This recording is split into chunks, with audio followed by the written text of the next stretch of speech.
Welcome and bienvenidos to Cultural Capacity, a podcast sponsored by Educator Aid Incorporated, where our team is committed to supporting individuals and organizations on their journey of self-aware leadership, emotional wellness, and development of effective cross-cultural communications. Let's get ready to explore the following topics together by biting into them with little pieces that go really deep to examine ourselves. Topics like bias, culture, cultural psychology, cultural neuroscience, diversity, equity, inclusion, and racial equity. Our episodes are all 10 minutes or less and intended to serve as introspective tools for you as the individual leader or the teams that you're leading. Be sure to check out the links in the podcast description where you can sign up for our free quarterly subscription, Better Community, as well as tap in and submit your questions via the voice message button. Let's get ready to learn together.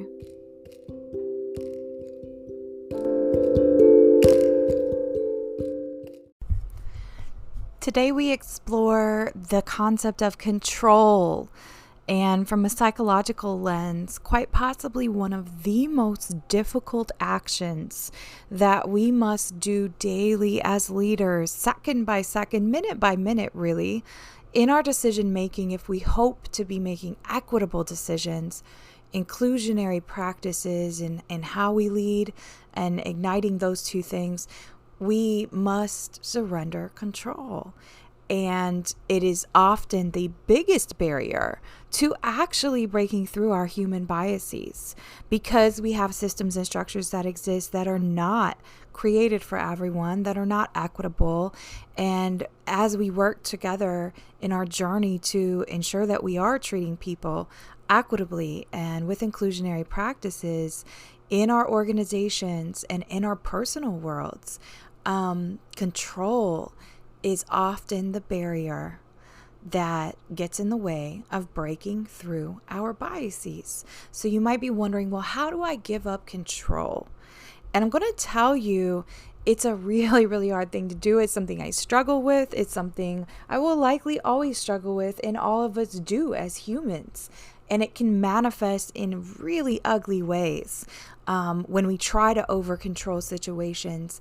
And I want to tell you just one practice that may help. Often when we are in distress, we do respond or react in such ways that ignite or assert our authority or positional authority or the authority we believe that we have. Now, that doesn't mean that it actually exists. It could just be a narrative in our heads that, well, because this is my title for my job, everyone should listen to me. That's a concept related to control. And it's also very hierarchical. It's very top down and very adverse, actually, to a distributive leadership model.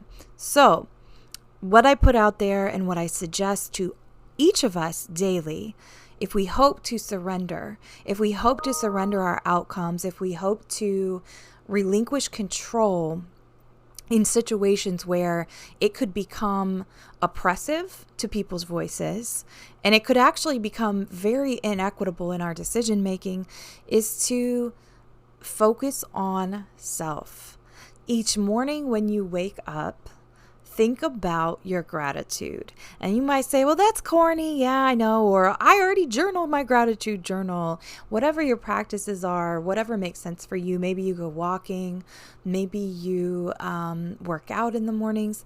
But you have to focus on self. The more that you develop self-awareness and you become almost obsessed with really learning about yourself, how you respond to conflict, how you communicate when you find yourself in distress, how you motivate others, how you are motivated, the more that you're diving deep into becoming aware of yourself, the more that you can develop that sensitivity to when you might feel as though you are trying to control a situation, which in reality, in most situations, we don't have all the control over.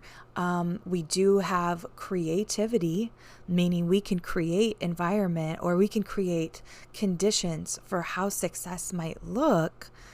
But at the end of the day, becoming more self-aware will decrease the innate human knee-jerk reaction to want to control others, to control situations, and to control many circumstances, which we don't. And we're actually spending way too much energy thinking that we are controlling. So wanted to leave you all this note. I hope it's helpful. And I hope that you drop some ways or questions in the voice message feature, some ways that you relinquish control, how you surrender outcomes when it comes to a project or a situation or a circumstance. Share those ways. We would love to feature them, as well as answer any questions that come up for you from this episode.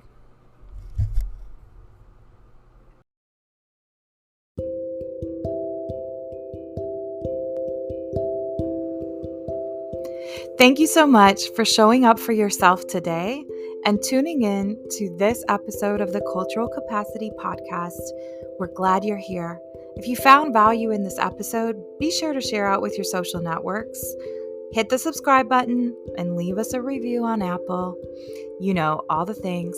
Finally, don't forget to take advantage of our free quarterly subscription that is in our podcast description. The link is right there. It's called Better Community, and we would love to have you join us there too. Until next time, take care.